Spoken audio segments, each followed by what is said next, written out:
so good to see you. Come right in.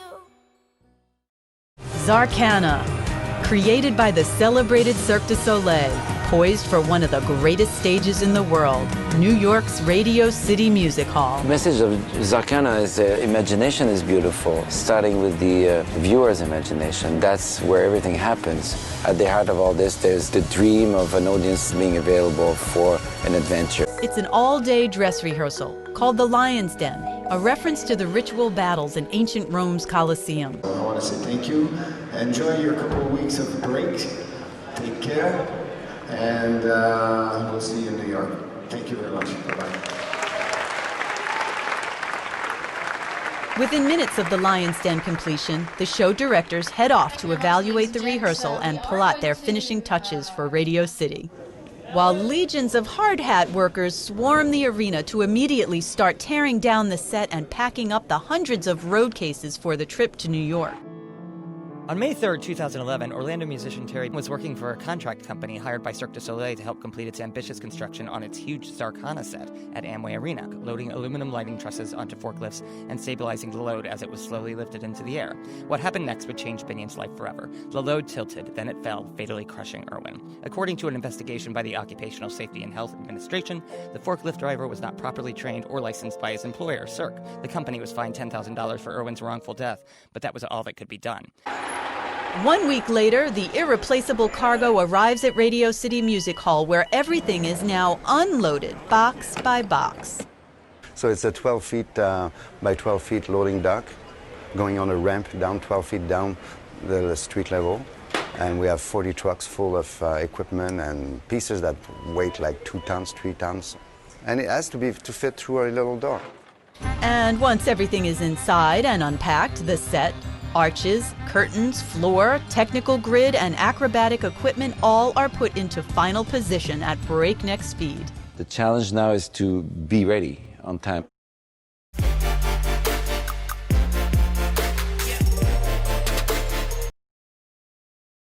Zarkana held a press event at Radio City Music Hall on Tuesday, May 24th. The presentation included a preview of acts from the show and remarks from Cirque du Soleil's president and CEO, Daniel Lamar, along with Zarkana's writer and director. So it's mind-blowing, amazing. The show was spectacular. Yes, it was the best. I've seen 2 Cirque du Soleils before. This is the best one I've seen so far, yeah. Well, it was just really good. Previews began June 9th with an official opening on June 29th. Being in New York is an incredible thing. I think is the most exciting.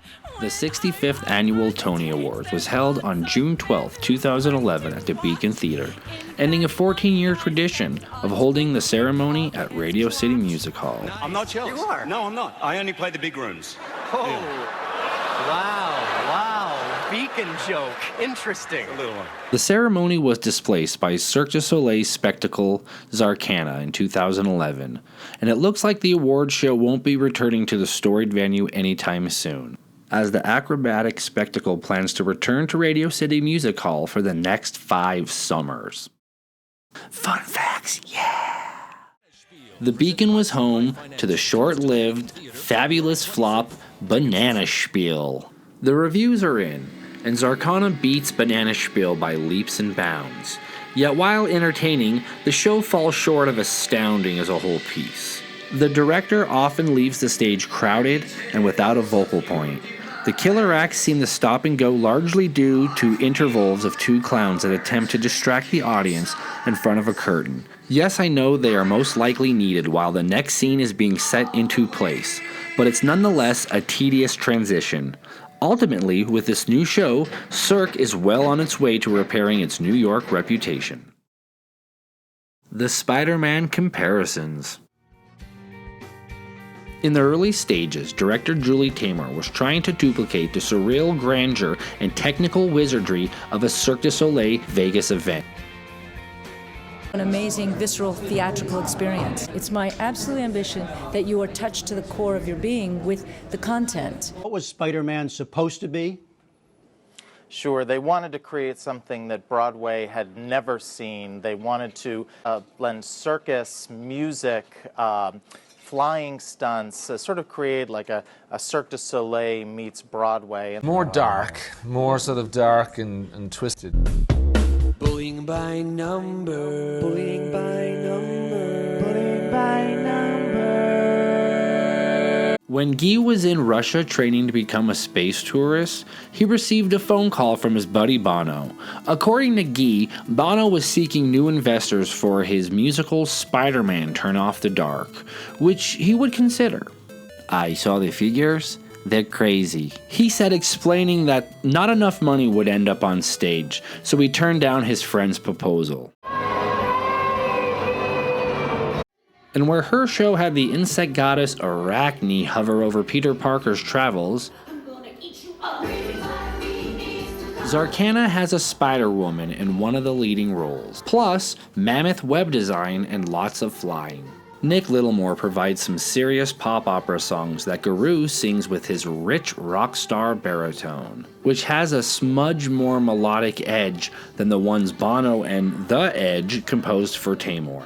Big themes require a voice like Bono and Edge. They have the skills, but they also have the heart and the minds, which is what it needs to make this something, not just a lightweight entertainment. We wouldn't be on this for 7 years. It was just going to be an expensive, lightweight extravaganza. I am Spider Monster. Watch me fly to the sky.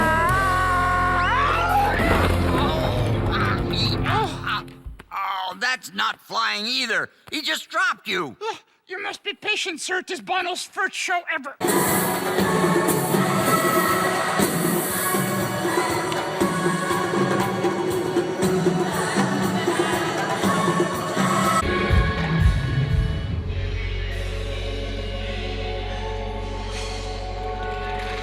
Spider-Man was at the Foxwoods Theater, which later would become the Lyric, which was once home of Paramore the Musical. Guess what I saw last night? Zarkana? Zarkana. Yeah. Cirque du Soleil. Well, they've been in New York for a lot. They've been in Randall's Island. They've been in the Battery. They've been Lincoln Center. But it's a great show, and now they're in Radio City Musical, the biggest theater of them all. Cirque du Soleil, everything we do is big in one way or another. Everything we do is challenging. This one had some interesting spins on it. The difference with this one is it's also got to pack up and go on tour. The size of the show, stage space-wise, we're just under 9,000 square feet, I think, which is about 4 of our big top sets and stages put together. Our scenery goes right up to the proscenium. We've built our own technical grid, and that houses at the high point about 40 artists and technicians up there at the same time. Technology-wise, there's a lot of challenging. The multimedia end of things is very advanced. We could say there's a lot of interactive type video. There's a lot of use of different layers and levels. There's different interaction, be it to infrared, heat sensing, or motion detection and capture. Different techniques to have some pretty cool imagery.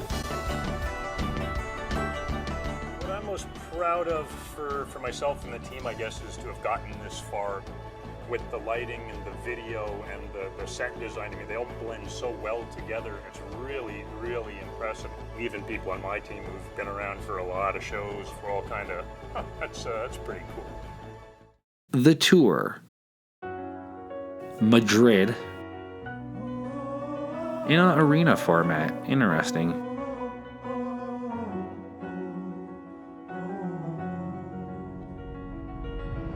Moscow at the world-famous Kremlin Theater. Number one, it was made for Moscow and New York. Number two, it's the largest show that Cirque du Soleil has ever traveled with. 65 trucks, 75 artists, 100 people behind the sets, 300 people working at it now, $57 million to produce. I never thought I would perform, well, first in Russia and second of all in the Kremlin, because it's just a prestigious place and it's very special. It's a big honor for me to be the main character of this show and to be also in the story of Cirque du Soleil, 25 years. I'm the first singer to have the chance to sing here for Cirque du Soleil and the Kremlin. So it's a big honor. It's a privilege. Yesterday we were recording a song after the show and everything was empty. And we were only the musician and I and the sound guy. And it was, wow. And back to New York City one last time, which would bring the first revamp. With a shorter runtime, the return engagement received a lighter and softer retool that included most of the song lyrics getting changed from English to Cirque-ish.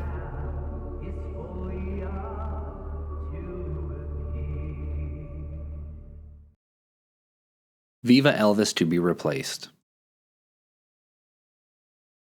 Cirque was asked to bring another show to occupy the showroom at the Aria.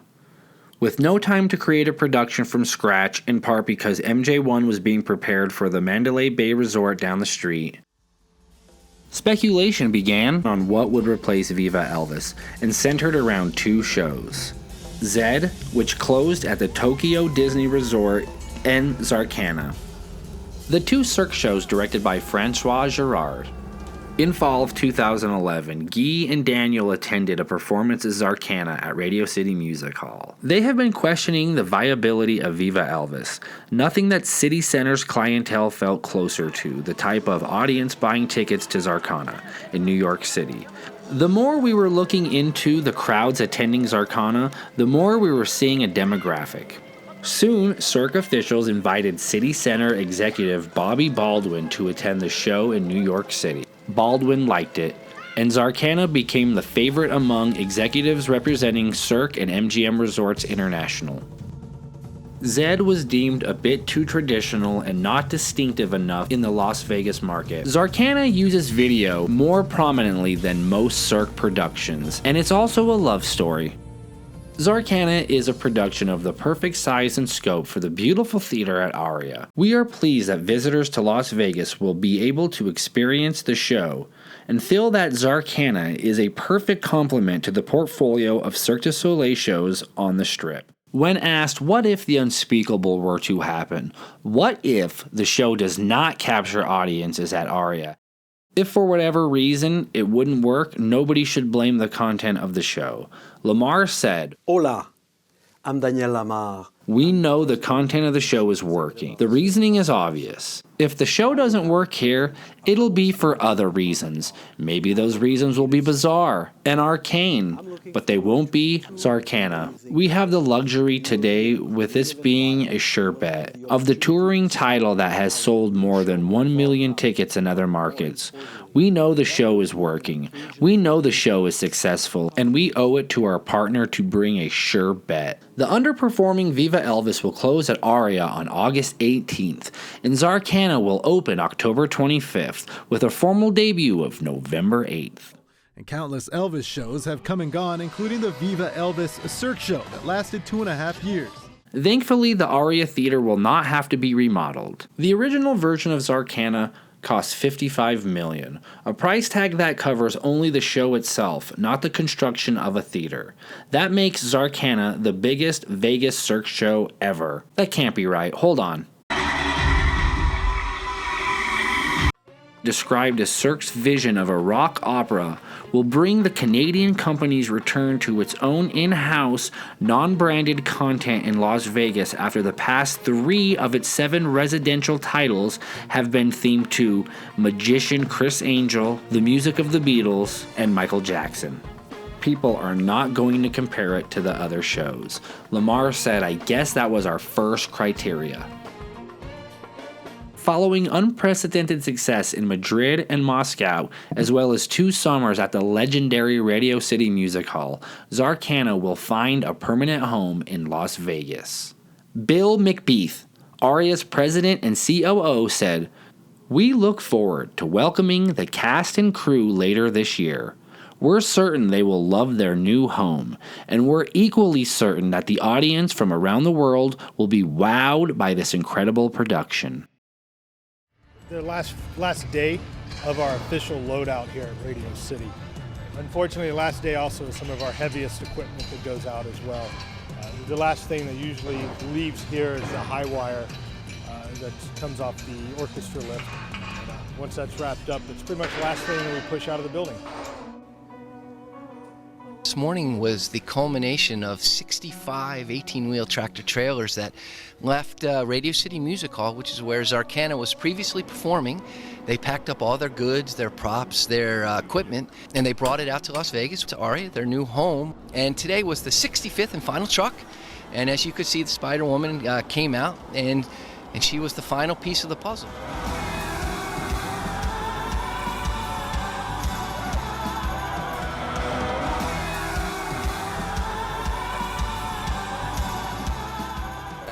You're watching a dream. It's a lucid dream, and there's nothing else like it in the world. When I saw the people giving a standing ovation, I felt so good.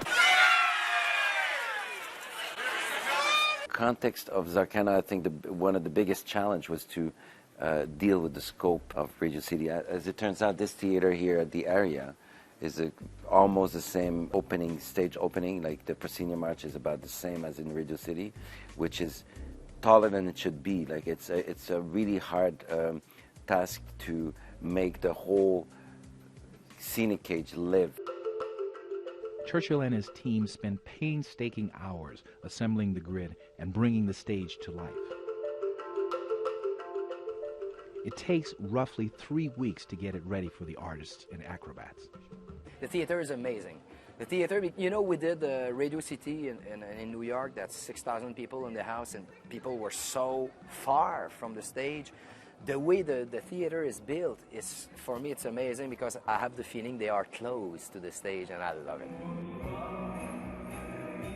Even, you know, the balcony, you feel like compared to Radio City, you feel you can touch them.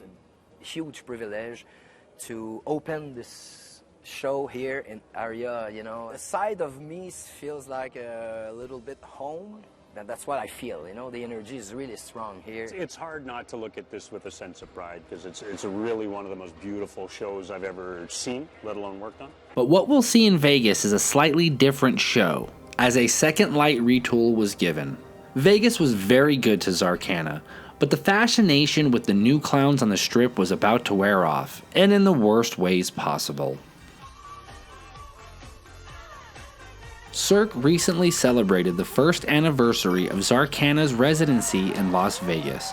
One historic aspect of Cirque's artistic philosophy is to constantly renew and refresh productions. And with Zarkana, they combined this with routine maintenance, which resulted in the show remaining dark for the month of January, which was its planned vacation time. On its return in February, guests will find an invigorated Zarkana, with many of the same features that have made it so popular, along with new enhancements, making it even more exciting and vibrant with new music, new characters, and new acts. Twins in, Zark out, the beginning of the end. So without further ado, put your hands together, hold your breath, as I introduce to you Zarkana's Atherton Brothers.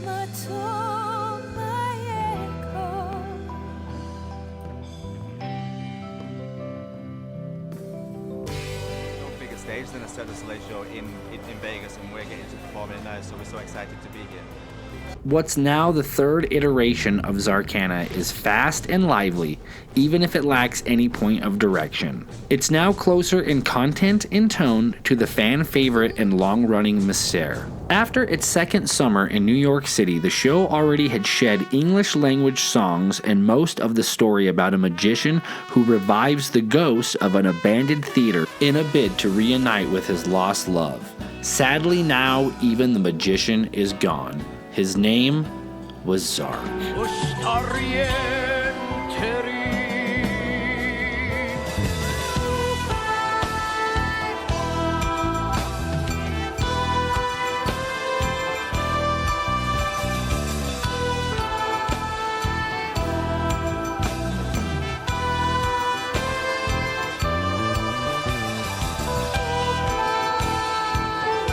Sadly, Paul had to step down as the lead singer and main character, but was offered the position of band leader.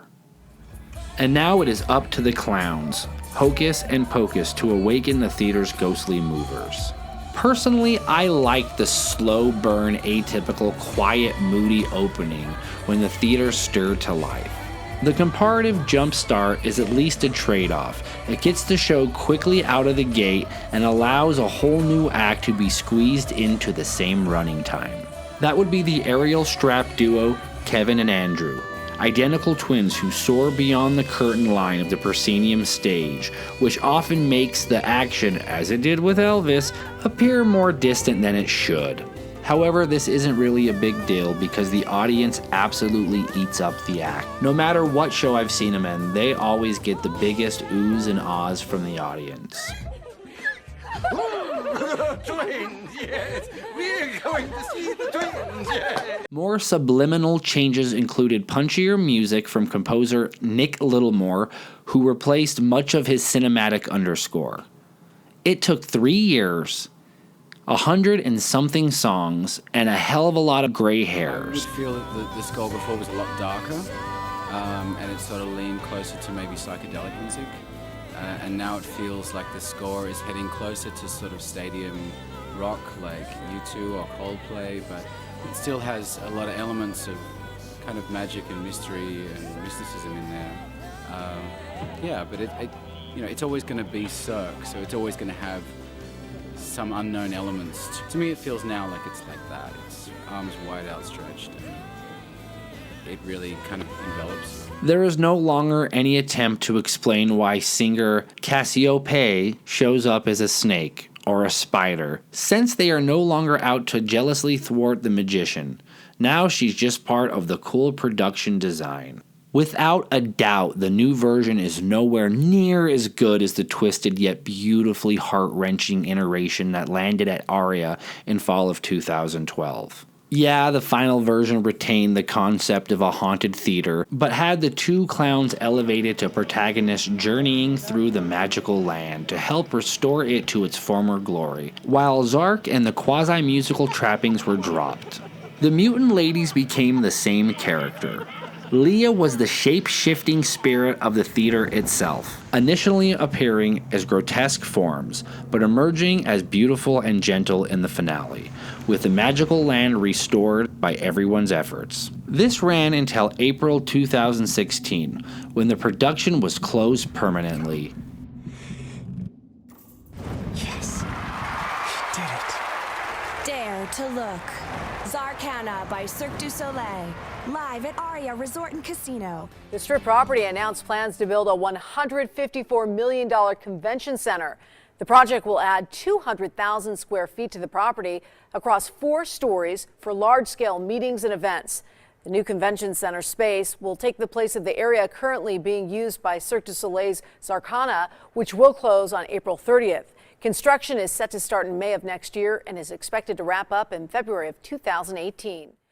On December 15, 2015, Aria asked Cirque to close the show to make way for more convention space. The fortress is to cover 4 stories of meeting space enclosed in glass walls, with views of the park, retail, and entertainment promenade. According to news released, the expansion will give Aria more than 500,000 square foot of luxury meeting space on a choice parcel facing the Strip. We already have 300,000 square feet of convention space, but there was a great deal of pressure for us to expand for many of our clients and companies who do business with us, Baldwin said during a phone interview. We started looking at how we would do that, and the most logical way was to repurpose the theater, which is right next to our convention space. We already have a lot of entertainment in this company, Baldwin said, referring to the MGM Resorts family of hotels.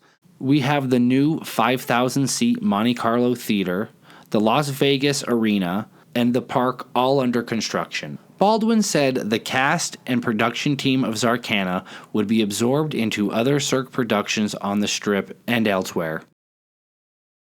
The end of a revolution. You are the last of 3 million people who have seen this show. Bring it in your mind, keep it in your heart, and thank you. April 30th, 2016 at 9:30 p.m., Zarkana performs for the very last time. Just wanted to say a big thank you. Merci beaucoup. Sorry. And I don't want to say goodbye.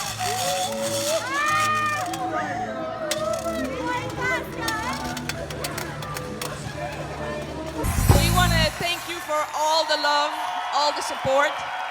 It is now time for Zarkana to take his final bow.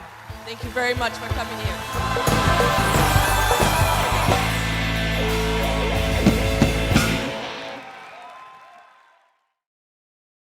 The 29th production opened in 2011, originally a tour visiting New York City, Madrid, Moscow, and New York City again, before finding permanent home on the Las Vegas Strip, where unfortunately it ultimately dug its own grave. Zarkana is the second major Las Vegas production from Cirque du Soleil to close on the Strip, both of them being housed in the same theater at the Aria, giving birth to an urban legend among certain fans that the theater is cursed. Any show, no matter the quality, would ever be successful there. And to that, I say, cue the music.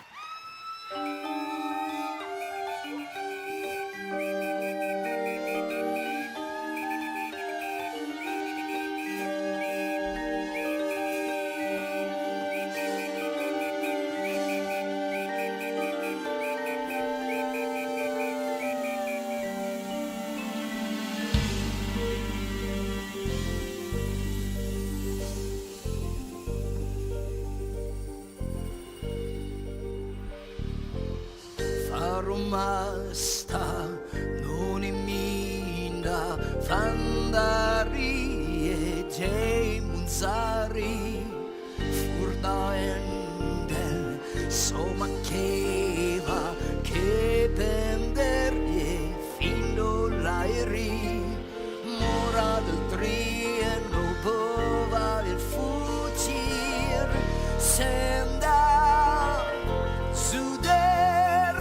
Sadandrie senti a chiro